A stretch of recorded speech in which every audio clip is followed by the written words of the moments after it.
Good evening, good afternoon, good morning. Welcome to the Army. I'm going to put myself at the bottom because the orange fish likes to attack the person at the bottom. So I'm going to put myself at the bottom. Um, but look, we're here to do the match reactions to Arsenal 2, Everton 1. I'll be honest, it was the most stressful watch along I had to do ever.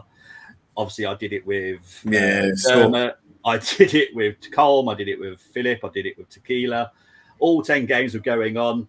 All goal celebrations were going up. Dermot, bear in mind how lovely he is, but he did do a horrible thing 2 minutes into the stream of West Ham scoring a goal just to get my reaction. And my face was like, already? He just did it for a wind me up. So you can sod off, Dermot. But guys, what did you make of the game? I'll come to you, Gumza. Yeah, it was. We started off well, and then you saw the reaction in the stadium on the players when they scored their first. It kind of sucked the life out of us. And it almost needed that goal to go in against us to kind of kickstart us. So yeah, I think we played well. Like they countered very well. They looked lethal on the counter.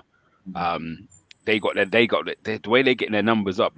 I haven't seen this 3-against-2. I think the only time really this season where we've looked outnumbered is against Bayern Munich. Apart from that, teams can't really counter on us that well. But today, better decision making. They've had about 3-on-2, 4-on-2. At one stage there was a 5-on-2, and the guy had a heavy touch, and Rice then done well to get across and nick it off him. But in all honesty, I think Rare hasn't really made a save. They hit the post once. To actually tell he made that one good save from Calvert-Lewin. And they hit the post, but we then also had lots of chances and good opportunities. And fair play to them for my whole thing. Once I saw City was winning 3-1, my thing was just go and win the game and finish the season on a high, finish on a win. Do you know what I mean? That's the best. All we could kind of ask for once City were 3-1 up. I know then Souček got one disallowed. I haven't seen that one back. But yeah, it's been disallowed. So yeah, it was more about just do what we can do. And that was the most important thing. So yeah, I think it was a good performance. In all honesty, we looked good. Again, no Saka.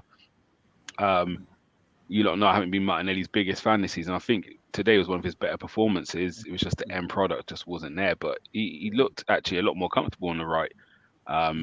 So that was quite good to see, because it gives us something to look forward to next year. Do you know what I mean? We may have to mix up with him a little bit. He could play either side. Good to see Timber get on the pitch as well. That was also nice to see. So yeah, it was again more positives than negatives. Do you know what I mean? We can't control what those guys that up the roadway do. We could just control what we do, and yeah, it was good to see. It was. Brenny, what did you make of the game, mate? Like Gumza said, we started off well, and then it kind of like went a bit flat, didn't it? Really, when that City goal went in, and the crowd felt it, and I think the players felt it too. And then when they went 2-0 up, I think they went 2-0 up City, and then I think we went 1-0 down. But anyway, even before that, we had chances, but it's just that it's like Everton defended really well today, I felt. Yeah. They defended really well today, blocks, tackles, whatnot. And I think it's more or less because of the form they've been in recently. Mm-hmm. And I think they had, what was it, 1 loss in 8 before they came to us? Yeah. And I was just thinking, the crowd at times you could hear them, but I was just thinking, I mean, they were noisy from the start. Yeah. And then obviously there was silence. And when you hear up in there where it's silent in the Emirates, and it was only loud again when West Ham got that goal back. So then I think that gave the players a lift. And then we obviously got the equaliser. But yeah, like Gumza said, as soon as that third goal went in the second half of City, it was a case of, finish strong, the game strong, and get the 3 points.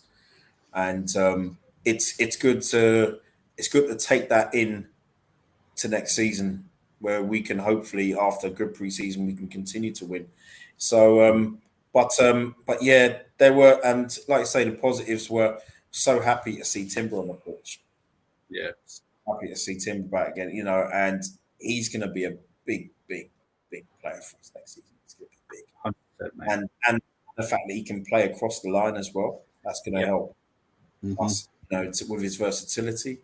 And Gabriel Martinelli on the right, I thought he played really well today.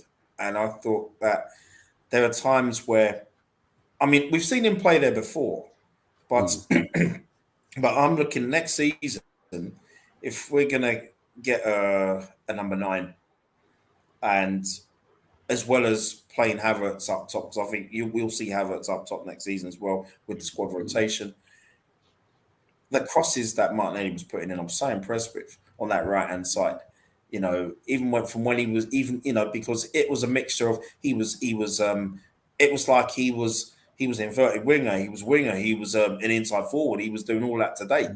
And I feel at times for next season, it won't hurt sometimes to play Saka out on the left as well, because I think Saka could give us something both on the left and the right.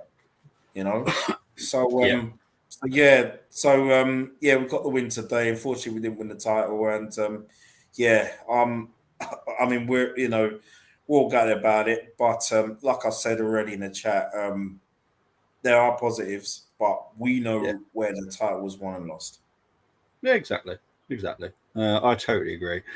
Big up to AFC, always saying we go trophyless for the 4th season in a row. Enough is enough. I would say, I know it's not a major, but we did win a minor a trophy this season, just so everyone's fully aware. We did actually win a trophy. I know it's not a major, but it is a minor for me. So, and it was a positive because we actually beat Man City, and we actually didn't lose to Man City the whole season. That is another positive for me. Because they are, let's be honest, the biggest title rivals we've got. That's what gets me. That's what gets me, Bobby. That's what gets me as well. The fact that we didn't lose to City, we didn't lose to Liverpool, we never lost to United, Tottenham, Chelsea, and that's what irks me even more. Last season we'd lost to City home and away, and it was always about this season where you had to get results against City, against Liverpool, and we achieved that. We did that. But it was those other defeats that hurts me a bit. For me, I'm the opposite. That fills me with more optimism, because I think it's easier to correct some of them losses that we face this year next season, if that makes sense. I'm not saying we're going to go unbeaten next year, but I think it's definitely harder to win at Anfield, Old Trafford, for Arsenal anyway. Old Trafford hasn't been hard for some teams, but for Arsenal, we struggle at Old Trafford. White Hart Lane, we won at. Drawing at Liverpool, drawing with City, I think it's easier to rectify that Fulham issue we had this year, and the kind of maybe the Newcastle now is becoming a place we don't like visiting. Villa as well. Villa's the big one. However, again, I think that's easier to rectify than trying to go to Etihad or Anfield and get a win. So for me, it fills me with a bit of confidence that we've now gone 2 years unbeaten at Anfield in the league. That's massive for us. We've now got the hoodoo of Old Trafford off our back. We've won there. So it's just these little things we're putting in place. Again, not saying it's a given we go there next year and win at them places, but before going into them games, you hear 20 years we haven't won at this ground, or 15 years without winning at this ground, haven't scored at Etihad in how much. I mean, we kind of getting rid of those kind of things. So we're going into them games maybe a bit more confident and prepared, because we know what it takes now to get results at them pitches. So for me, that's another step in the right direction. However, it is frustrating when you look at we're all going to review it now, aren't we? Where do we lose this season? Where do we lose it? And obviously the Villa game sticks out because it's the latest defeat. But I've said to my friends, I'm more frustrated with the Tottenham and the Fulham game earlier in the season, because you don't have a right to beat anyone. But in those games, we've taken the lead in both of those games. To concede silly goals. Again, Fulham had 10 men and we're 2-1 up, and we've drawn that game. So that one frustrates me more than any. And then obviously it was the Jorginho mistake. Again, it's a mistake it wasn't like Tottenham opened this up. It was just a mistake and they nicked one. So them two actually kind of frustrate me more than Villa, because them Villa games are going to happen in a season. Do you know what I mean? There's going to be games you're not performing well and you get caught. So I think it's more the games where we are in control. You know what, Gumsy, you're spot on. Yeah, I hear you on that, Gumsy. And also, what what I believe as well is the home games are so important because to win a title as well, you might, for us, we have to be unbeaten at home next season. Yeah, it's to stand crazy, any isn't chance it? of winning the league title as well. You know what I mean? It's just crazy the standards the City team have set. Someone just said in one of the group chats, we only lost one game since the turn of the year and drew one. And it's still not like this team's unreal. And I think the hardest thing with this City team as well, because again, we get a lot of flack for being at the top of the league for the longest amount of time, and week 34 we're at the top and we never win it. But City always seem to have games in hand, so they're never at the top. So it makes things look a lot worse because on paper we're top, but City is always in their hands because they've got games in hand, and if they win them, they go above us. So for rival fans, it's beautiful for them to watch because we're just sitting at the top, and then all of a sudden, game week 37, City just come and leapfrog us. And so it's even just that. Do you know what I mean? It's how do we get City to? How do we now manage to play? Do you know what I mean? Get them games out of the way. I mean, get games in hand, so we're not just sitting at the top. Because it again, it's just when you look at the table, you just see who's first, second, third, or fourth. You don't see actually these have got 2 games in hand. So it looks like Arsenal have kind of choked or bottled it again because we were sitting at the top for a few weeks. But it's the same, isn't it? It's the same as 99 was the same thing because we lost, I think, just before Christmas, 98-99 season to Villa away. And then we never lost a game until the penultimate league game of the season where we lost to Leeds away. And it was in our hands at the time. And if we had not lost Leeds and we would have beaten Leeds, we would have gone into the last day top. When United, obviously, they went on to win a league beating Tottenham, and we had Villa on the last day. So, it's fine margins.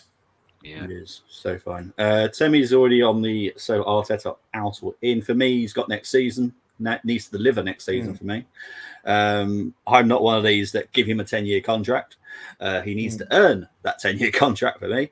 But yeah, for next season, he's ticked my boxes. I wanted to do well in the Champions League. We got fair enough for me, and we pushed for the title.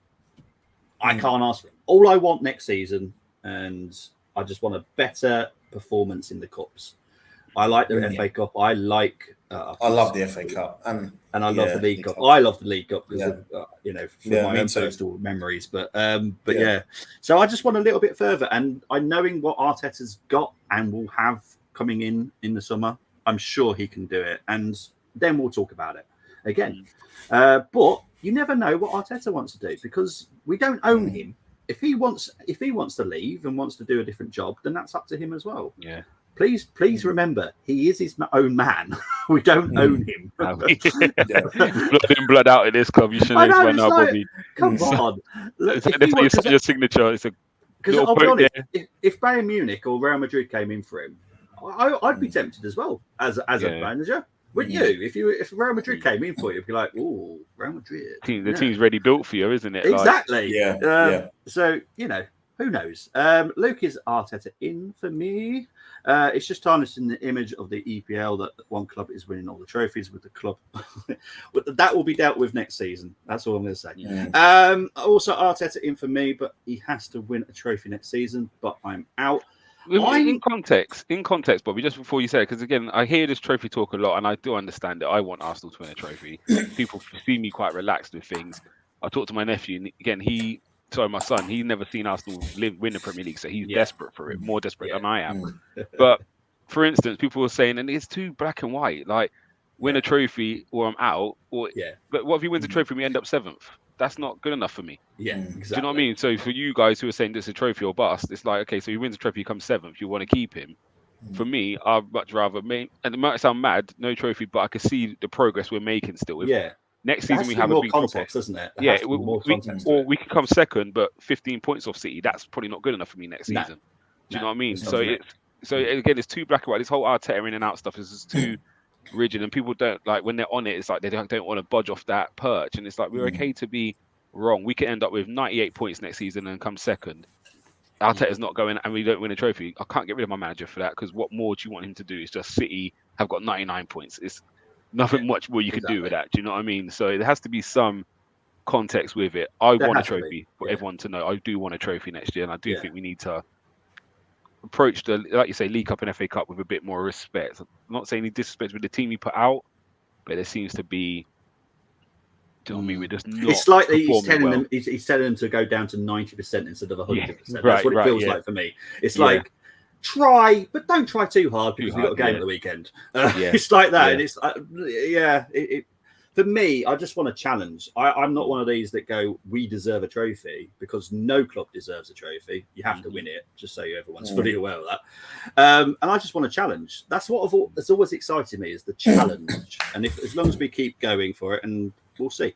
But with the summer that we're going to have, he's definitely going to have the tools to do it. So fingers crossed. Yes, I agree with this, Temi. I'm going to leave this up there because I agree. I blame Gums of persistent auto fouls for us not winning the league. Totally agree. I agree. That is the reason. I take responsibility. I'm sorry.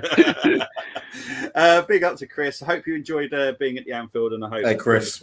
Yeah, because he was actually Anfield today to say bye to Klopp. So I hope you enjoyed your time at Anfield today. I know that JJ joined the stream earlier that I did at lunchtime and showed the video, and it looked amazing when the team bus arrived. Luke, appreciating what Chris has said about the last game of the season. So Kudu goal was incredible, by the way. Timber getting on was the biggest positive for today. Silver One is proud, looking forward to the summer and next season. If he hadn't have got on it, it might have started to play on his mind come August that he hasn't played first team football for a year. Obviously talking about Timber there. Preach Profit Gums is the Silver One. Early prediction for next season from me: Arsenal will win the league. Yes, you blooming well are. I've just realised I've just done it again. I respect people's comments too much that I read them. I need to start proofreading these before I say it. Chris, if you dare clip me, I swear, mate, he's joining me next weekend for the Championship playoff final. But yes, Mr. Welsh, I know I'm going to be careful with every comment you put now. I don't concern myself with rival fans' faults. Bobby has got me excited for the summer. Mate, if you had joined Dermatron and everyone else on the stream we just did and said that, because this is the only bit that got me through today, was Dermot kept talking about keep your Johnson out of my mouth. And I was like, Dermot, do you know how that sounds? I'm like, and he kept saying it. I'm like, Dermot, stop it. It's like, I don't know what I'm saying wrong. And I'm like, just think before you say it. Oh, dear. It honestly, it's so much fun. The guys that we've got on the whole umbrella of Full Time Sport Network is amazing. Obviously, THS Until I Die. Big up to those guys. They were not of the Tottenham fans that were wanting them to lose on Tuesday. By the way, honestly, it's so much fun today. Really appreciated it. Preach King Cubs. Right, let's actually talk about the game now. We're 20 minutes in. Right. Obviously finished 2-1. Unfortunately, the Gay goal has still stuck with Gay, but I'll be honest, that's Declan Rice's own goal. There is no way that was going on in. But the Premier League have decided, I'm sure it will go to the goal panel at some point. It might be changed. I don't think there's anything to say about that. It was just one of those, isn't it? Raya was wrong-footed. Yeah. There was nothing you could do about it. Yeah, again, I know, obviously, up to that point, Partey hadn't been playing well. I know everyone was getting onto him for the free kick. I blame White for the action. Right, I'm with you in that again. And to be fair, we're getting to appearance. I don't think White was great today. No, he wasn't. No. He looked leggy. He weren't even tracking back. He looked half-hearted. But he's had a great season. But I think, and again, I'm with you on that. Sorry, Bobby. I do think. Yeah, because obviously for me, it was White that started the whole problem, and then everyone's backtracking, and Partey just had to do what he had to do. To be fair, because that's his job. It's like, okay, I need to do something here. It's a foul. But Ben White started that whole problem. But anyway, so that was Gay's goal, but I still think it's Declan Rice's own goal. Tommy Assi, did I scream when this went in? I screamed that house and I was so happy. Scared my I know. Playing Roblox I saw you. I saw you when you did. For me, I don't know about you, but by that point we should have been 5-0 up. in my opinion. I don't know about you guys. Maybe it was just me in the enjoying the last day of the season, but I felt we should have been 5-0 up by then. So I was getting more and more frustrated. I was thinking it's like a West Ham game, it's like a Fulham game where we're just not putting any chances away. And I'm like, oh God. But yeah, that was a beautiful strike by Tommy. He's got one heck of a strike on him, isn't he? Let's be honest. Brenny, we'll come to you. He could have had a hat trick today. Yeah. You know, he could have had a hat trick today, but he was so up for the fight. And you know what I loved about Tommy Asu today, he deserved the goal because for me it was what he was showing on the pitch, his passion, his not just in his defending, going forward. He was an all-action man today, and playing at centre, and he didn't look out of place at centre half. I know he's played there, I think, before. He's played before, hasn't he, for Japan, I think. Yes. I personally wouldn't play him there next season, but he looked like someone who was basically saying, you know what, Gaffer, I want to be here next season. You know what I mean? And I think he will be here next season. I hope we don't sell him. I really don't. And it was a really good assist from Odegaard. And who are you on about selling? Tommy? Yeah. Oh no, I think we're safe with Tommy at the moment. We're safe with him, yeah? Yeah, I think we're safe with him. Yeah. Yeah. It was only because I just thought it was I know at times, well, he's been quite fit in recent months, hasn't he? So it's just that I know sometimes I get why when we have injury-prone players, why we do end up selling them. I totally get it, but he's an important squad player who for me, if someone's out, he can come in next season. He can still come and do a job. They wouldn't be a drop-off. Yeah, in my opinion, there wouldn't be a drop off. Left back, right back would not be a drop off whatsoever, and he'll be fighting for starting place next season. I mean, and it's good and it's great because now that Timber's back, there's going to be competition. So, but when that went in, I mean, wow, that was probably one of the loudest I've ever heard the Emirates for quite some time, and also bearing in mind at the time, Kuda scored as well, to give us that little bit of hope, and it did give us a lift, So it was a well-deserved goal today. It was beautiful. Quickly, speed on to Havertz's goal.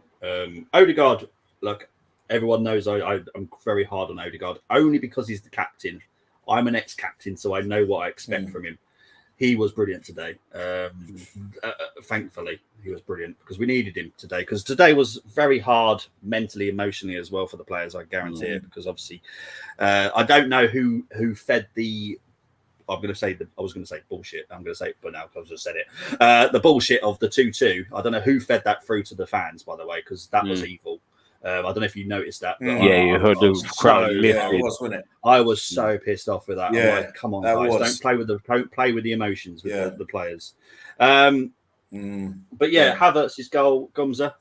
Yeah, bit of fortune in it with the way he finished it. Yeah. Good old Ashley Young as well. I'm thankful for him because the pass was horrible to Jesus. Maybe you can help me, Bobby, as well on the handball thing because.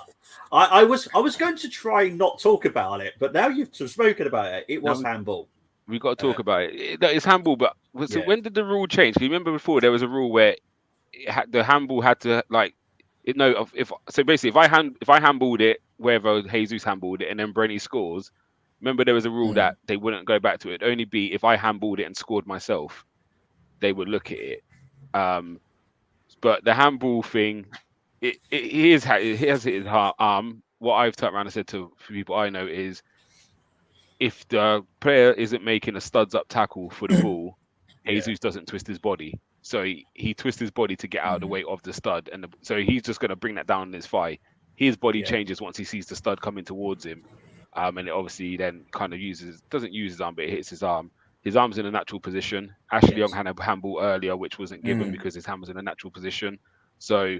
Again, I get obviously Ashley Young's the ball is coming, it's closer to him when the guy struck. I think Martinelli crossed it, whereas Jesus is kind of running onto it. But I'm just glad the referee refereed it and said, "All right, have a look." Actually, I'm not. Do you know what I mean? I don't think he's purposely handballed it as such. So we're just going to let it stand. And I'm quite, again, there's a big talk about VAR. And I think the thing is with the VAR thing, if you want the referees to referee it, let the referees referee it. So if there's a contentious moment, let him have a look, make a decision and move on. I know it takes a while sometimes, but again, if you want to speed it up rather than VAR taking the first 3 minutes looking at it, just say there's a handball there, go and have a look. That might take 20 seconds. Do you know what I mean? So, yeah, for me, I'm glad it wasn't given. I don't think it's handball, even though he's hit his arm. But if it went against me, would I be fuming? Most probably. But I'll be looking at Ashley Young more. And then obviously Odegaard got very lucky when he's tried to hit it and he's mistouched it with his right foot and it's done literally rolled to Havertz. And yeah, for anyone in that stadium who I wanted to score today was Havertz again. Not saying he needs the confidence, but he's just a likable character. His overall game's improving so much. You more today than I've ever seen him running channels. Yeah. Which shows, I think, again, we work on how teams play against us. There seems to be a lot more space in behind the fullbacks, and Havertz is running in off Tarkowski so much. And when he does get there, he holds it up really well, brings players in. He was a faultless performance from him today, apart from maybe one of his headers he should have done better with. The one he hit the post with was a difficult header, it was a bit behind him. But yeah, I think I was really impressed with his performance today again, Havertz. And Odegaard walks off with 2 assists, so that always helps. And again, I'm not judging his performance by the assists, 'cause I think he played well, but you know what it's like, if he doesn't get an assist, then he hasn't done well. So, do you know what I mean? I like the fact that these guys are getting their numbers up, just so he does. Very true. You know what I mean? Right. So I'm quite fortunate I can go into the IFAB's database. So they changed it in the 2021-22 season and how it is worded. So if it's obviously it wasn't deliberate handball, it's accidental handball, and that's the important factor because Jesus did not deliberately handball that, which is why I say it was handball because he didn't, even though he didn't deliberately do it. For me, it's a handball, but it changed 2 seasons ago. So obviously you cannot score a goal with your hand. You cannot. If you handball it and you are the one that scores it, it was more likely to be ruled out. But because someone else scored it, it's fine. And I think what they were looking at was it deliberate? Okay. Yeah. I think that's probably what they were looking at. I'll have to find out in the week exactly what they were looking at. But as far as I'm aware, I think it was to see if he was deliberately doing it. Because if it if he moved his arm to it, or something. And he literally, I've said this countless times on watch alongs because obviously I do more than just Arsenal's. And I'm like, what you meant to do? Chop your arms off now to play football? Yeah. Like seriously, your arms are just naturally there. What you meant to do? Just put them all in your shirt. Like, be a weird football game. That's what I'll say. Right, let's get into the comments before we move on to the next one. Big up to DWTT saying hello. Tommy is one of my favourite players. I love him to bits. Whoever said it was too soon needs to face some sort of punishment like a season ticket or something. VAR shouldn't be going that far back. Get rid of it. Like I said, it was literally because of that reason. I think that's what they were looking at. We'll wait and see. Big up to James, 2024 100-point season. Havertz has become one of my favourite players. He was absolutely devastated at the end of the game, so he should be. Big up to Early Doors Football TV. Big up to you guys. Saying big up Bobby Gums for any case. Sorry, couldn't do a job at the Etihad. Great show, smashing a like as always. Thank you very much, mate. Thank you. I know you tried today. I've definitely got feedback regarding West Ham. You tried, but it's West Ham. It's the machine. Okay. Sorry, James. When you put 2024, I was like 100 points just in this year. Right. So he wants 100 points next season. Well, we'll wait and see. There's a lot that could happen next season. I'm just saying. That has to be the aim, James. Well, it's the best way of beating Man City to the title, but who knows what might happen to Man City next season. Right. Stats-wise, 69% possession for Arsenal, 31 for Everton, 26 shots for... This is why I said we could have been 5-0 up. Honestly, it was mental. 5 shots for Everton. Just a 5 on target. Look, I'm not too worried about that. It's not the greatest stat, obviously, but, we haven't got a striker, let's be honest. 2 shots on target, 8 corners for Arsenal, 1 for Everton. Final third phase. I'm now doing passing accuracy. So like how accurate we are in the final third of the phase, because it's very important. It's basically shows how well we're playing. So we're 84% passing accuracy, which is beautiful. Everton 63 XG, because I know everyone loves it. 0.5 for Everton, 2.89 for Arsenal. Look, we did our best, and we did, to be fair. Let's move on to the starting lineup. This was the starting lineup. Obviously, Saka was injured. I did talk about it on the preview. That Saka was a doubt. I think I was the only one that was talking about the Saka was a doubt. No one else mentioned it in the whole of the YouTube area. Yeah. But I knew it was a big doubt. But there we go. But yes, look. At the end of the day, it was a horrible gash, and we had this with Martinelli. Martinelli had a horrible gash, and it took him. How long was he out for? About 3 weeks. He was out for a good 3 weeks. Yeah. And to be fair, it's happened at the right time for Saka, because Saka probably will be out for a good 3 weeks until it heals. Because obviously the way that you train and stuff, it just keeps opening up, and just it doesn't help. So you have to have total rest just to let it heal properly. Right, Gumza. Obviously, Brenny does all the previews with me, so he would have been happy with this squad anyway. But Gumza, what did you make of the squad? Yeah, it was. Once you find out that Saka's missing, it's either Martinelli or Jesus to start on the right. Yeah.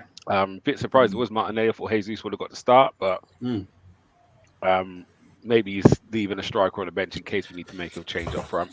I know you could just move him into the middle, but again, he hasn't played much minutes really, and honestly, in recent weeks. So again, him maybe playing 90 might have been too soon if we needed him to. So yeah, it was quite fine with Martinelli starting out there. Apart from that, I think it's what we all expected. You know what I mean? Last game of the season, I think they performed well since the Villa game. Obviously, Partey's come in. I think it's now 5 wins in a row. So yeah, it was fine with the starting lineup. I got a different take from Jesus not starting, to be honest. I thought that is another nail in the coffin, in my opinion. Obviously, I know what's happened in Saudi. When Edu and Jason went out there, obviously, I know what happened in Saudi.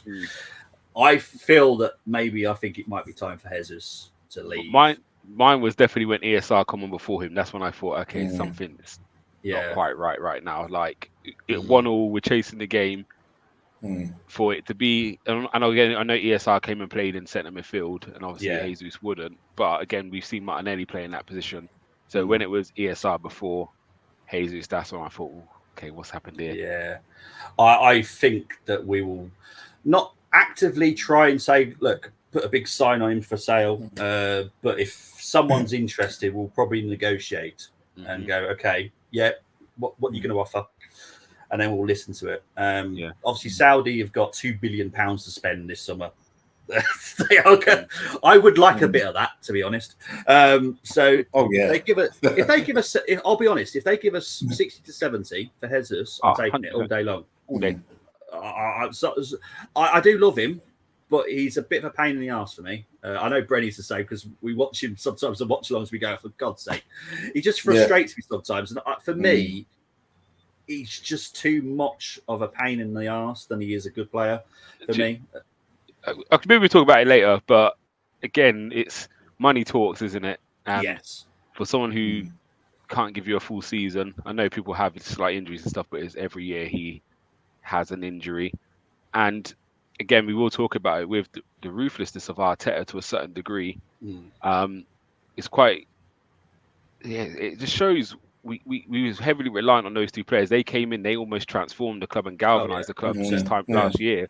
And within a year, we've now could move on from Zinchenko and Jesus, and no one would really bat an eyelid. So it just shows what a difference a season can make, and other players stepping up. Do you know what I mean? So one thing Jesus, I think, does give us, which we sometimes lack, is a bit of that individual quality of someone who can maybe do something out of nothing. I think that's what we sometimes miss. And I feel he has that, but he hasn't shown it either this season, really. And honestly, he hasn't come on and wowed me. I think today was like when he beat the player and hit the shot. I was like, "Oh, that's what I like to see in the." I think Braithwaite just headed it over the bar, but he hasn't done enough of it this season for me to turn down anything above 60 million for him. In all honesty. Yeah, and I'm the same. Obviously, I know what we're looking at. I know who we're looking at, and I will be honest. I think we can easily replace Jesus with the Yeah. type of player that you're on about. Someone that could just do Yeah. something just like that. So yeah, I'll be very happy that he came, and I'll be very proud of what he's done. But it is time for me to move on from him, and that's how it is as an Arsenal fan. Don't stick with your favourites. At some time, you have to move from. And Jesus, for me, it's definitely time. Zinchenko, definitely. I was done about 6 months ago with him.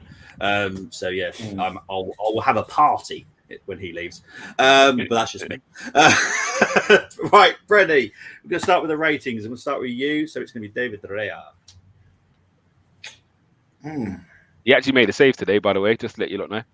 Yeah, he did. Quality that was save good as well. So. That was. Oh yeah, I'm telling you, that was like from Dominic Calvert-Lewin. Yeah, It's hard because it's not often you actually get to rate him on saves he makes because our defense just does everything. Do you know what I mean? So it is hard for Raya, but today he pulled off a great save and held it. I'm telling you, that was one of the best saves I've seen him make this season. But it's like you say, Gumza, it's like he's, because our back line has been doing more than bits, you know what I mean? You know what? For that save, I'm just give it an 8. It could do nothing about the goal. I mean, it was one of them things, really, the deflection. So yeah, 8 today. I thought he looked comfortable.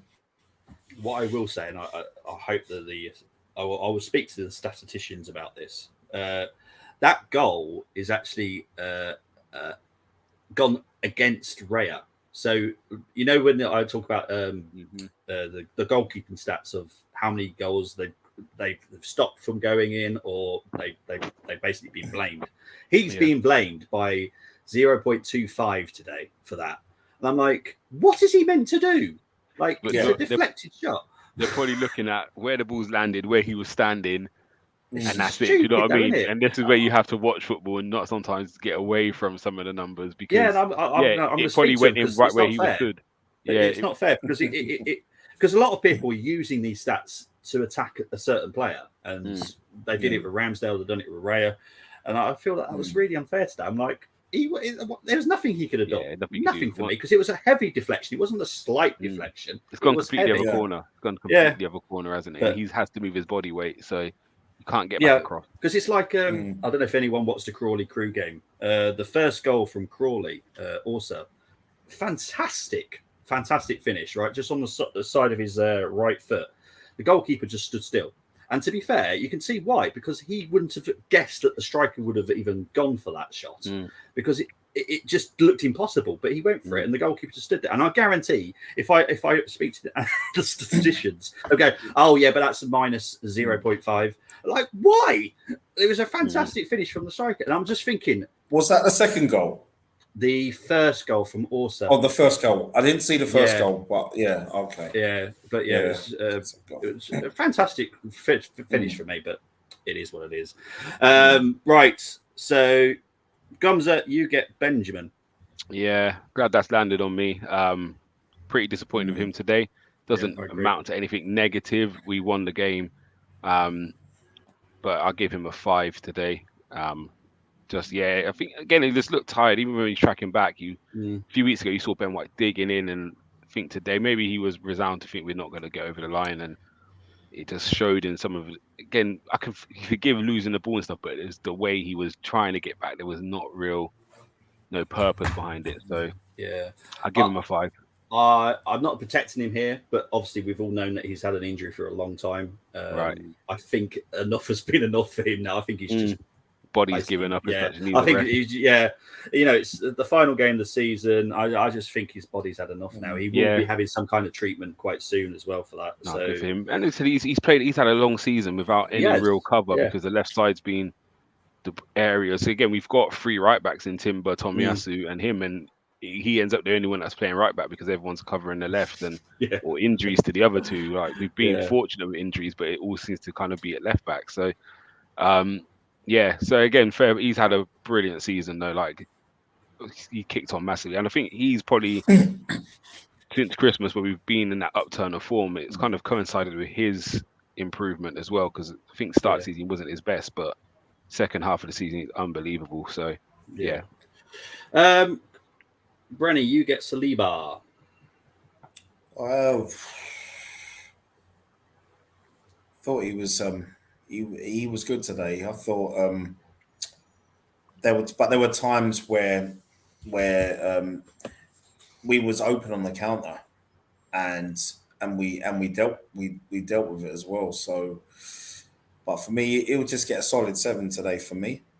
Okay, But he's cool. back. But you know what? I've got a big up Saliba because he it's if I'm not mistaken, I think he was ever present in the Premier League Played every this minute. season. Yeah, and I thought this season he's been fantastic. He had a lapse a few months ago, but then in the last few weeks he's just been back on it again. Mm-hmm. You know, so yeah. Gumza, Gabriel. Solid 7. Good today, as usual. Obviously came off. It's probably the right time for us.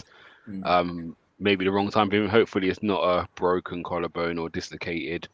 Because obviously he's been picked for the Copa America squad, hasn't he? Yeah. So hopefully it's nothing too serious. Obviously looked at his shoulder, but yeah, he was again just standard Gabriel, isn't it? Like you know what you come to expect from him. So yeah, I'll give him a 7. Okay. Rennie, you get Tommy. Tommy, yeah, brilliant today. He was all action. He the way he inverted as well. That was impressive. He did it a lot better than Zinchenko does. Seriously, and in terms of his defending, Sexton, I thought he was even more impressive attacking as well. He gets an 8 today after what was a brilliant all action display. He was hungry today. Agree. What was your rating again? Sorry. 8. Said 8. 8. Sorry. I think I heard the pre-sorry more than I heard your number. Oh, right. And I've got my headphones in as well. Yeah. I hear that a lot around here. Come on. Yeah, I know. This is London after all, you know. Yeah. Gumza, you're going to get Thomas. Partey, 6 for me today. Wasn't his greatest performance. Physically, he maybe he's still struggling. I'm not sure. He doesn't seem to have that power when he's driving no more. Even getting back, like he doesn't cover the ground as well as he used to, and that's why he's preferred to Jorginho for me. But physically, he doesn't look that much more imposing than Jorginho in terms of his mobility and stature and size. Yes, but how he's covering the ground at the moment is not filling me with much joy. Good on the ball as always, but again, you can get that with a Jorginho. So I've been watching him since he's come back from injury. Everyone knows here I've been a fan of Partey. I do feel, do you know what I mean? He's likewise a calmness. He brings a calmness. He's very press resistant at times. He almost again stops teams wanting to press you as much because he will beat you, and all of a sudden you think actually you can't go forward to get that happened again. I can't go in like that because if he turns us, we're on the back foot. So it's probably mad for me to say that actually I would be looking to move on from Partey next year. I do think legs just hasn't got the legs no more for it. And when you watch like Onana today and Decore and the way they get about the pitch, I know we have Rice who can do that, but equally, I'm watching the team counter on us today, and I'm like, actually, we need a bit more energy. Someone who can still play football as well as him, but can also get about a bit more. So, yeah, again, the sentiments. There's no sentiment with this one. If we can move him on, we move him on. Again, it wasn't bad today, but nothing outstanding. For someone who's lacking mobility, I then need more creativity on the ball, and more quality than he brought today. In all honesty, so yeah, he gets. I think I'll give him a 6. Then he get a 6. Yeah, you got a 6. Yeah, well, it won't be a surprise that Partey will most likely leave this summer. Due to the fact we are buying a new midfielder, so obviously Jorginho will be staying because he signed a new contract. Yeah. Big up to Jorginho as well. He's not demanded any more money. He's literally just on the same wage he was. Wow. It's just 1 year. That's it. And I think personally, he will be leaving at the end of that year. probably to Italy. And then we'll have someone else coming in for that one. So, yeah, it will be a merry-go-round for a little while for our midfielders, but we will be getting a new one definitely this window. So, looking forward to that. Right, Brenny, you get Declan. Did all right today. wasn't his best game, but he wasn't poor either. But for me, he always keeps going to the very end, and you couldn't fault him for that goal as well, because he's supposed to do you're trying to defend a free kick, So for me, he gets a solid 7 today, and I'm still debating whether or not it's for me my Arsenal player of the year. But it's between him and Gabriel, and I'm just thinking, but he's definitely in the top 2 this season for me. He's been a brilliant signing, and he's only going to get better. Yeah, he will. Well, you're talking about something I'll be talking about at the end of the show. Our awards will be coming up where everyone will be voting for their player of the season. There will be over 400 people getting involved in this, so it's going to be interesting. I've told anyone that votes for Cedric they are getting banned from ever speaking to me ever again. Cedric the entertainer. He'll win it. He'll win it because he's the funniest person at Arsenal. He'll win it because of his stand-up, routines. Yeah, man. Go for it, Gums up. You're going to get Odegaard. Yeah, another good performance. Just keeps going. We wasn't our most fluid, but we was probing. Do you know what I mean? I think even in a quiet game for him, he's still heavily involved. 2 assists. I'm not going to give him an 8 though. Might sound mad. I'll give him a 7. I still feel there was opportunities which we passed up when he was one of the main culprits that he should have scored to make it 2-1 before we even scored. So for me it was. Do you know what I mean? There's one he cut on the left. You want him to shoot, he doesn't. Yeah, so for me, he get a 7. He was good, but it wasn't his best game. Okay. Brennan, you're going to get Trossard. At times, I wasn't really impressed with his decision making. No. I thought he was more effective. I thought he had a better influence last week at Old Trafford than today. But he for me, he did frustrate me a bit whenever we did have the ball today. I just felt that there were some things that he could have done better. But I'll tell you what, that effort in the first half, I'm not going to. You could never knock him for that, because that was that wasn't. I mean, it wasn't. Well, I wouldn't say. So it wasn't even an effort, was it? He tried to square the ball to Havertz, which was unfortunate with. But no, he didn't have me getting out of my seat today. Compared to the other 2, I'm just going to give him a 6 today. But he for me, he was the worst of the front 3. I agree. Gums, are you going to get Martinelli? Yeah, it was happy to see that performance from him before we go on our break, because again it would become not a worry, but he hasn't had the best second half of the season at all. But that was been his best performance for a long time. May have something to do just being able to just go down the right hand side, and sometimes I think for wingers, just keep it simple for him, just let him go down the right and deliver. He would have got a lot more. Nothing amounted to anything as such. I mean, I think Havertz hit the post from a header from his cross, and then Smith Rowe hit the bar. So it could have been completely different. He could have got 2 assists. But again, if you need to feel confidence, just get down the right and cross rather. Do you know what I mean? There's a bit more space going down the line than there is coming inside sometimes. So yeah, it was nice to see him have a performance like that. I was watching that game, and I'm going to echo what Brenny said about decision making, and that's what I think Saka has over the other 2. Not saying Saka gets an assist every time he touches the ball, but there's sometimes where there's not much you could do in an area, so you just have to do what you can. And there's sometimes you get a ball and you're thinking, that's when I've got to make the correct choice. And that's the difference with Saka. Even the amount of times Saka will cut that ball back to Odegaard on the edge, and Martinelli and Trossard are taking one extra touch all there, trying to whip it across the box, and none of our players have made the run to the front post. And it's those little moments. I think Saka has the edge over them. He seems to pick a good decision 8 times out of 10. Do you know what I mean? Whether it amounts in a goal or not, because you can't control if Trossard hits it at Emi Martinez from 3 yards out. But do you know what I mean? You could only put the ball in the right area. And I think that's where Saka has the nod for me with the others. But again, it was good to see we could still win a game without Saka.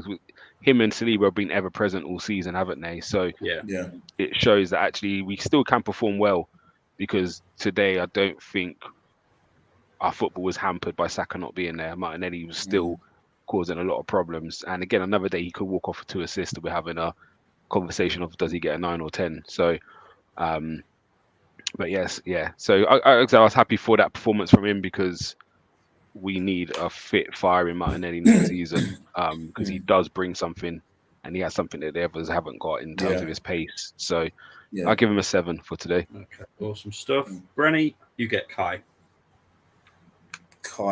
Well, you know what? I was one of those players. Mind you, I do miss playing football.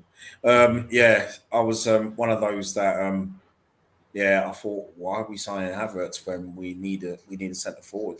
And I thought, okay, maybe at times he's going to play behind the striker.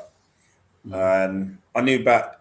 I mean, at Leverkusen, I never watched the Bundesliga during that era. I mean, I used to watch the Bundesliga over 20 years ago, but I didn't know a lot about him until when he went to Chelsea. Obviously, Chelsea always seems to destroy certain players who have a lot of ability, you know. And it's like, I thought, came here. I think what it is as well with Havertz and the fact these performances have been so brilliant this season as well, is that it seems like it's a different vibe at Arsenal compared to Chelsea, and he's obviously felt a lot of love that he didn't have at Chelsea, because it's like fans fell out of love with him. You know, Chelsea fans let's get rid. But nah, he's been. I think if you say top 6 players in this last half of the season, he's in it. 100% in it, and he's going to get a very strong 8 for me today. Not just for his goal, but his work rate, everything. He was brilliant today. Hit the post. I think what I loved about Havertz as well was with Martinelli, the crosses that he was putting in from the right, perfect for a man of Havertz to do something with it, you know, in that number 9. And this is what I was saying. Like, for example, next season, if you've got Havertz up top, regardless whether he buys a striker or not, and you've got Saka on the left and Martinelli on the right. I'm not necessarily saying it for every game, but you could get Saka from the left. He dazzles, takes on a couple of players, puts in a lovely ball into the 6-yard box for Kai Havertz. Yeah, it's that that old school.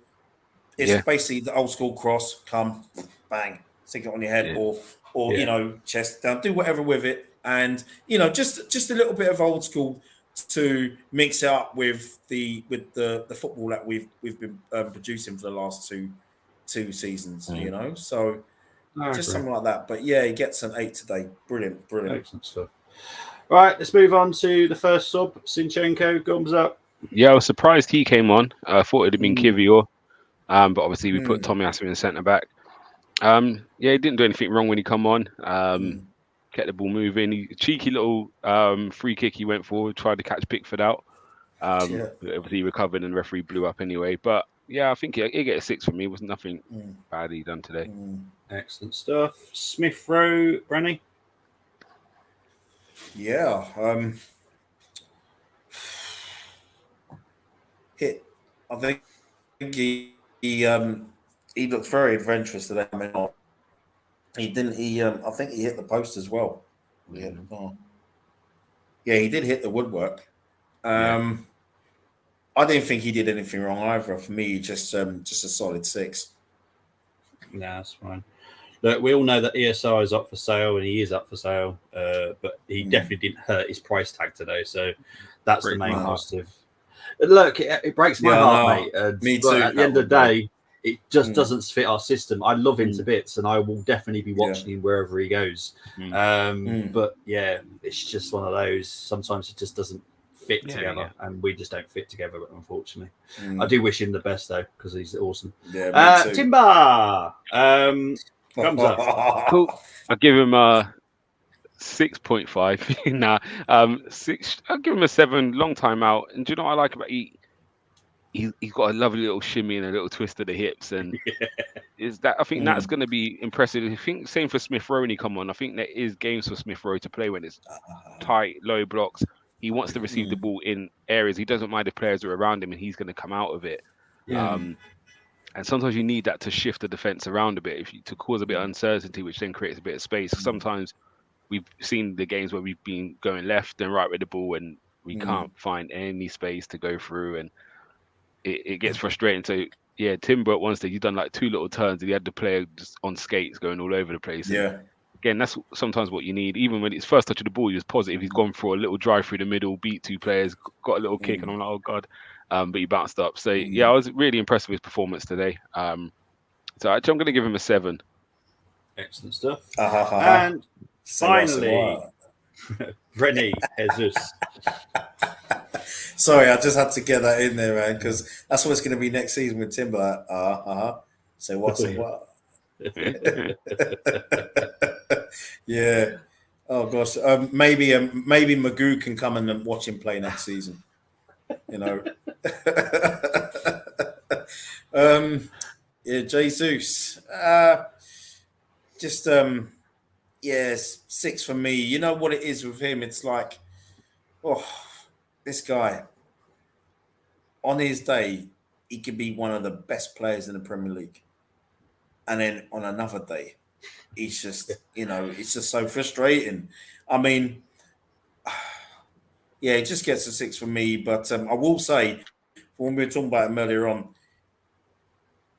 I missed the type of performances that we wanted from him were, for me, his best game this season, I think, was Seville away. He was just on another planet, but there's no consistency with him. No. And that's what we're missing with him. But yeah. 100%.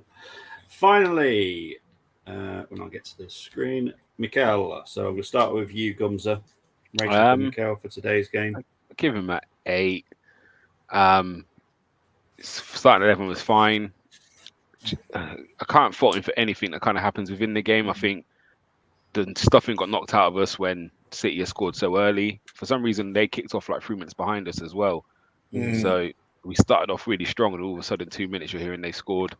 Then they've gone 2 up. So again, the stadium has gone silent. The goal that's gone in, nothing. Do you know what I mean? It was just nothing you could say is systematically wrong. But then to get them up again at half time, just go on and, do you know what I mean, go in, turn the game around and get the win. It deserves a lot of credit, because you can sit there feeling sorry for yourself, can't you, in the change room here in City, are 2-1 up. So yeah, we got over the line.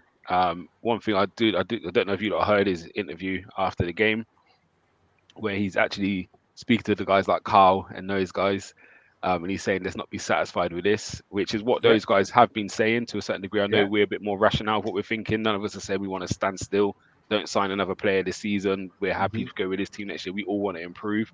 We're just probably a bit more do you know what I mean? I don't know the right word, but we're probably a bit more chilled out about it than some. But again, I think it's quite fitting that he has demands and expectations. He's not just happy of taking Arsenal to second place and challenging Man City. He could easily sit there and say, look, what can you do against that kind of team? They're just monsters. But he's not. He's looking at Arsenal, what Arsenal can do better. So again, this is why we say take the sentiment out. Smith, everyone knows I love Smith Rowe. He's my birthday twin. I understand. But again, for Smith Rowe, I want to see him do well as well. So him sitting on the bench and not getting played is not good for anybody. So yeah, those guys there, then if they have to go, they have to go. And I think Arteta's ruthless enough. I said it earlier, we've almost now outgrown our 2 leaders when they came in Jesus and Zinchenko. So maybe it's time for them to move on. I think there's only really 3 players who are untouched. 4. I don't think anyone will come for Declan Rice at this moment. But I think there's only 3 to me that are untouchable, and that's Saliba, Gabriel, and Saka. As much as Odegaard's very important to us, I wouldn't put him in that bracket. No. However, even with Gabriel, I think it's just because I don't know of any left-sided centre backs as good as him. But there might be some out there. But I think with Saliba and Saka, I think it's very hard to replace them. And the same for Rice at this moment in time. So, yeah, it is time to cut that sentiment this year. We've seen with Raya, yes, we all love Ramsdale, but actually, was it Raya who improved, or was it the defence who improved, or was it a collective? For some reason, we've improved defensively with Raya in goal. Then you look at Havertz, again, wasn't a fond signing. Xhaka had a very good end of the season. Havertz has changed position. Again, that's the next question: is what do you do with Havertz next year? Do you put him back in that midfield where he wasn't? I don't think he played badly, but I don't think we played well with him in that position. We've looked a lot better of him up front. So, yeah, it's what do you do? So it's going to be interesting to see what he decides. But I think on the whole, this game, I think can't give him less than an 8. Yeah, I think he passed all the tests. You know what I mean? It's a difficult circumstance to play in. You can hear the crowd going flat, going up, going down again. The players, it must be awkward to manage that. Yeah, it is. It's the weirdest atmosphere of the final game of the season. And you can't blame fans for it because when you see that when that scoreline comes through, it must have sucked the life out. Even though I'm sat at my house, and do you know what I mean? I wasn't my normal self watching Arsenal. Well, obviously, we were having the goals celebrations come up every time the goal came in. It was horrible for me because I was like, there was City scoring. I'm like, I think the only worst position to be in was Ange Postecoglou the other day. That's probably a harder position to be in. And again, for all those Spurs fans that are laughing at us, you lot could have got top 4. I know Villa on the beach, but Palace was never an easy game for them. No, that's what I said. I said the Palace game. Under this new guy that's come in, he's been unreal. Glasnow or his name. I don't know how you say his name. He has been incredible. And if anything, Elise and Eze are probably more expensive now than they were before. Elise has got that release clause. But you look at it thinking, I'm glad we played Palace when we did because that was not easy. Oh gosh, they are playing. That would have been a tough game. That would have been a tough game at home if it wasn't Royal Russian. I agree. Bren. Rating for Mikel, please. 8 as well. Yeah, it was the best 11 he put out, and I agree. Everything Gums just said. It was like, I think for him, it was probably the most difficult game he's managed this season in terms of result with what was going on at the Etihad, the crowd filtered through the players, and then all he had to do was just try and just encourage them to look, like say, come on, let's just get the 3 points. Let's just finish the season on a high. Yeah. And it's not easy because, like yourselves, I felt a little flat watching when the third goal went in, City's third goal went in. I was like, and then it was just a case of okay, let's just finish on a high because I weren't expecting. I was just trying to just enjoy the game. I weren't expecting West Ham to get 2 goals. So that's all you can do. And I thought in difficult circumstances he got a good 3 points, even though it wasn't enough today. But it's basically set a benchmark for next season, and maybe hopefully try and beat the 49. Let's try. Right, let's get into the chat. Asking a lot. Saudi is a dead league. I'd be surprised. What it is, I don't know if you've heard about the players, how they're treated out there. They are treated like gods. So it is tempting for some players, to be fair. I wouldn't rule them out, but I wouldn't rule out going to Inter Milan, AC Milan. There's a lot of managers still to move their own jobs themselves at the moment. Porto, Sergio Conceição could be going to AC Milan. There's talk of Fonseca going to AC Milan. There's a lot still to happen in manager transfers, not just players, but manager transfers. And that's going to be the interesting thing because Jesus is wanted by European teams as well. Atletico Madrid are interested in him. As I said, Inter Milan. We don't know other clubs, but I'm sure Jesus will leave if the money is right. Obviously, the money has to be right. Raya's ratings. Luke's ratings. Raya gets a 7. White gets a 6. Lieber gets a 7. Gabriel gets a 7. Tomiyasu gets an 8. Odegaard gets an 8. Partey gets a 5. Rice gets an 8. Martinelli gets a 7. Havertz gets an 8. Trossard gets a 5. ESR gets a 6. Timber 7. Jesus 7. Zinnia 6. And Arteta gets a 9. Luke, Odegaard's man of the match. I agree, actually. I think Odegaard was the best player on the pitch today. But like I said, everyone's different opinions. That's why I like doing it this way, because everyone has different views. So would you agree with me that his legs have gone now? Guess. Was that Gumza?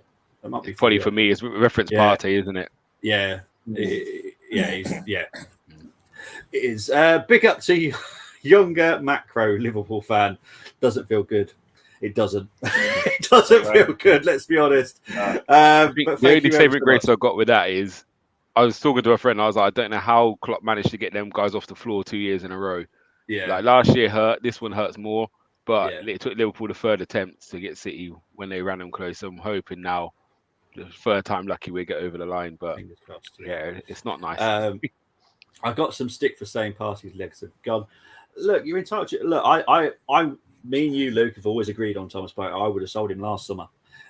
We had the opportunity. We decided against it. I personally would have got it then. We would have got more money as well. We're going to get a lot less money this summer. Hang on. So I've just changed the wrong. Because Moss has just messaged at the wrong time.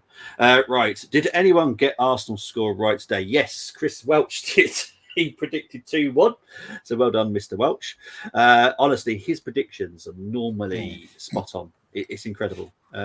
We did get yesterday's game wrong by a mile because we all thought Bolton would win, and Oxford surprised everybody by amazing performance. By the way, Oxford set that, because the funny thing is, I know it's talking about a different game, but the last time Bolton and Oxford played in the league, Bolton won 5-0. So obviously we're all expecting Oxford to get battered again, but Oxford set a game plan 4-3-3 and didn't change from that game plan, and Bolton didn't have a clue how to play around it. It was absolutely amazing. It just shows sometimes as a manager, that manager can win you that game. It's amazing. That's why I love football. Big up to Colm saying, big up guys, unlucky today, would have rather you, of course you would have, mate, but thank you, Colm. It was a great stream earlier. It was very noticeable how much we missed Saka today. Totally. 100%. Let's switch our wingers occasionally. We've said this all season, haven't we, Brent? Just switch them now and then. Just make the fullback have to think. Exactly. Arteta wants to win like the ultra negatives too, but he's just an adult about it. Exactly. It's called respect. You can. For me, I have no issues with people being on either side of the fence as long as you have respect, and that's where some people struggle with the respect part. Look, I'm not going to agree with everything Gumza says. Majority of the time, me and Brenny do agree, but if we were to disagree, I am not going to go, oh, that's just wrong, because it's his opinion. And then try and convince you to my way of thinking and vice versa. We just don't do that. We have respect for each other. Right. Now, people, week on Monday, so that's a week tomorrow, I will be doing the award ceremony. This is the breakdown for it. I will be sending it into our group WhatsApp. It will be sent out to a lot of other people as well. But be excited, because this is going to be fun.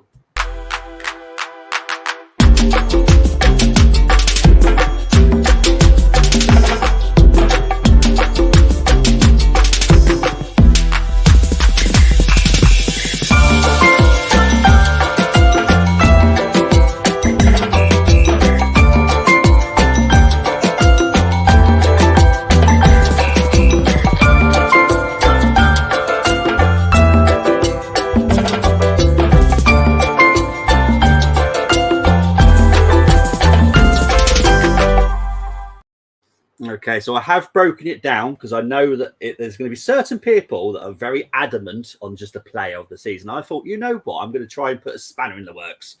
I want a defender of the season. I want a midfielder of the season. I want a forward of the season. Brenny's laughing because he knows exactly what I'm on about. But, I want you to break it down. And obviously, I can't do goalkeeper of the season because, to be fair, it is only Raya. So it's no disrespect to Raya, by the way. If you want to vote for him the player of the season, by all means. Should have put him in defender vote. You can vote for Hein. You could vote for Hein, but I will have a strict rule. They would have had to have played more than 5 games in the season. And Hein hasn't played 5 games. That is my rule. I've always done this because it basically rules out Cedric being voted for. Because I guarantee Jordan, and Jordan will probably listen back to this and have a pop at me, but Jordan is a big Cedric fan. I don't know why. I'll be honest. I don't know why. But he's a massive Cedric fan. But yeah, it is what it is. Some people just, obviously need to go to Specsavers sometimes, but hey ho. But I hope that you and Brenny get involved in this, Gumza. I will send it into the group WhatsApp as well so everyone can start voting. But I do want everyone to think about the defenders, the midfielder, forward separately, not just go, oh, this is my player of the season, that's it, done. I want you to break it down because I feel that there's certain players in certain positions have done amazing, and they're not going to be mentioned because Odegaard or Saka or Rice will win the award. Our defence deserves a lot of credit this season, a hell of a lot. And I'm intrigued because me and Brenny, we obviously me and you do most of the previews and majority of the reactions, and we've always agreed that maybe Gabriel has probably been the better of the defenders all season. But if you look at the media, they're just all about Saliba, and I'm like, why? For me, Gabriel gets my vote for the defender of the season, but that's just. I think it's interesting as well because I think if you remember again, it's a far way back. The start of the season, we wasn't performing very well when Gabriel wasn't in the team, and it was obviously you obviously knew, Bobby, what was happening, and the rest of us didn't know why he wasn't starting. But it was, we were winning, but we weren't good at all. And I'm not saying again, it's not all down to Gabriel, but we looked as soon as he came back in, you just saw a difference in our structure and defense. And 100%. Again, it'll be interesting to go back and actually see what our goals against was like when he wasn't playing, just to actually see. I remember we didn't look great, but we might not have conceded still. But Gabriel has been a monster. Yes.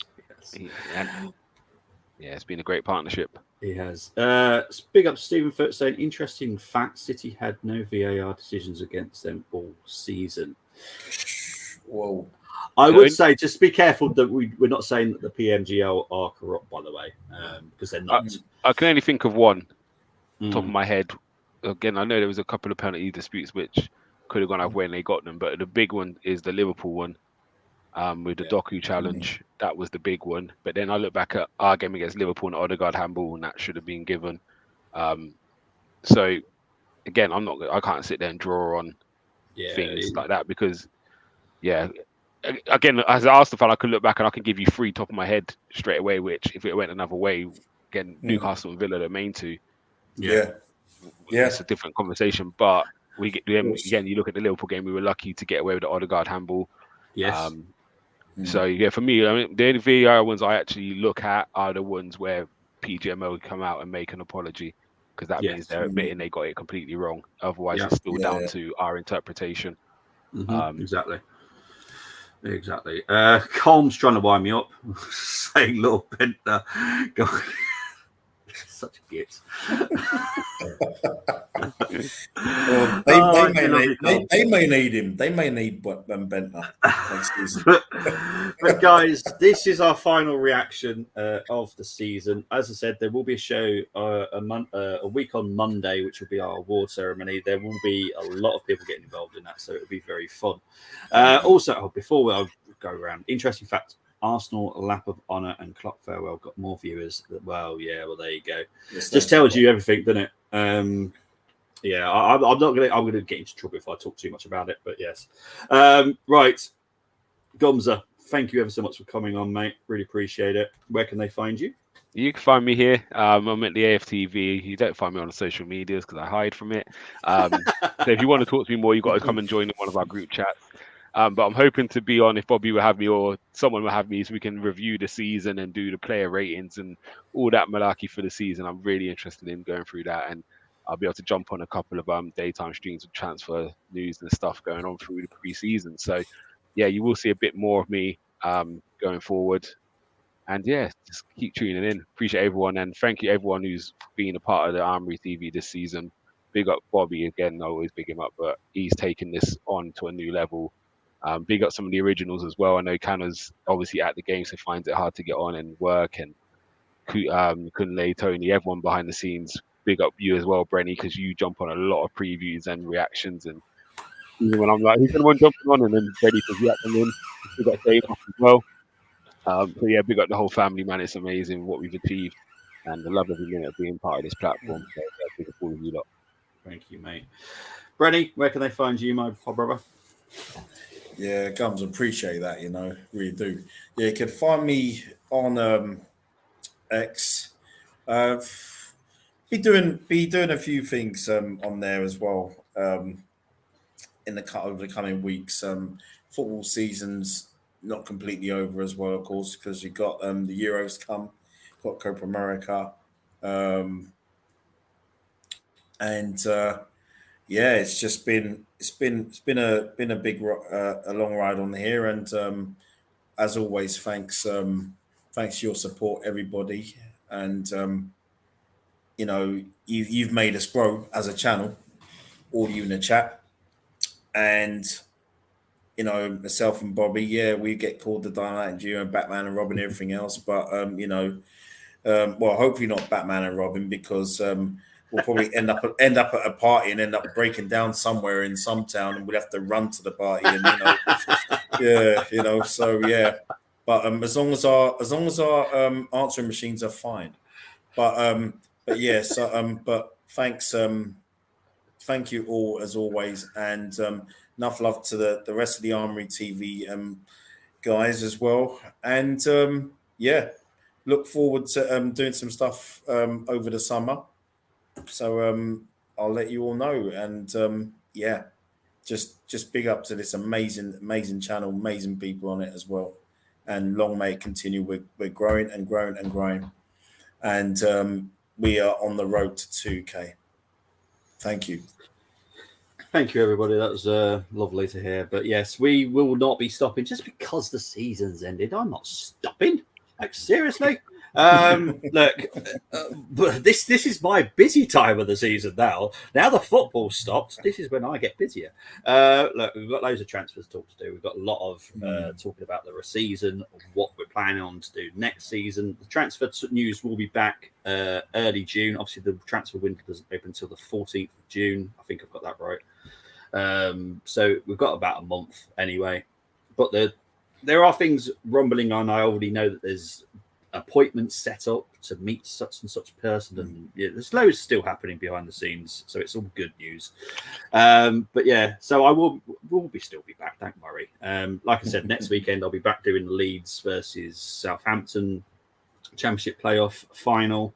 On the Monday after, we'll be doing our award ceremony. We might have a little bit of a breakdown as well, a little bit of stats and who's done really well.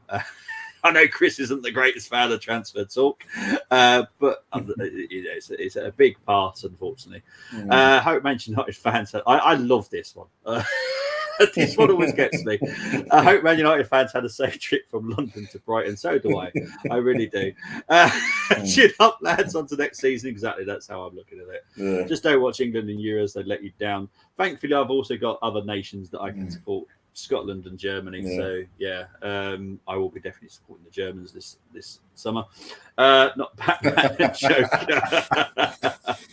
I hate transfer window. Load of nonsense and overhype. Look, I will be doing as much as I possibly can, keeping you up to date with what's Arsenal planning. We've got a busy summer ahead, and this includes Arsenal women as well. So I'll be keeping you up to date on both sides. I'm planning on trying to increase the team as much as I can, because obviously I want to be more in depth on the Arsenal women. It is extremely hard when the fixtures clash sometimes. That's annoying for me because I can't watch both games.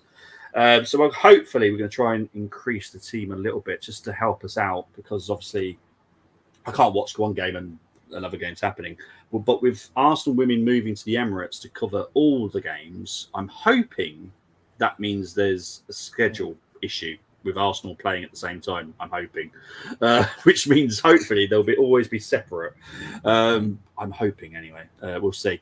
If you need to sign someone, should be open for the whole season only. Thank you, mate. Appreciate it. Cole, boo, Leeds, boo. Of course he's going to say that. Unbelievable. Obviously, he's not a great fan that I'm covering Leeds because he hates anyone that's not Doncaster in Yorkshire. But there we go. It is what it is. Guys, I'm out of here. I will see you just over a week, though. But enjoy your week. Enjoy the calming relaxation of no Premier League football for at least a few months. But there's going to be transfer talk, I guarantee you, this week. In the next few days, there'll be transfer talk, I'm sure of it. Guys, take it easy. Speak to you all later. Bye-bye. All the best.